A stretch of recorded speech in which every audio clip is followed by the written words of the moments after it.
जलवा चढ़ावे जइहो जलवा चढ़ावे जइहो शिवालावा के पगली गौरा मैया के सैया से बनी होई है पागलवा के पगली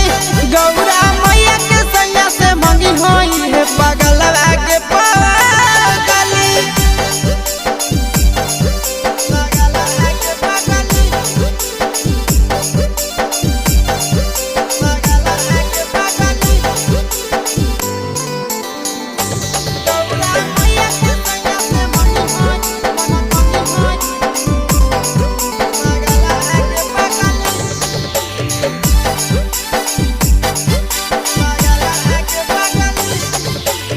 सावनों में कदी है भोले बाबा के धयानावा सातो जन्म हमरे के मानी है सजनावा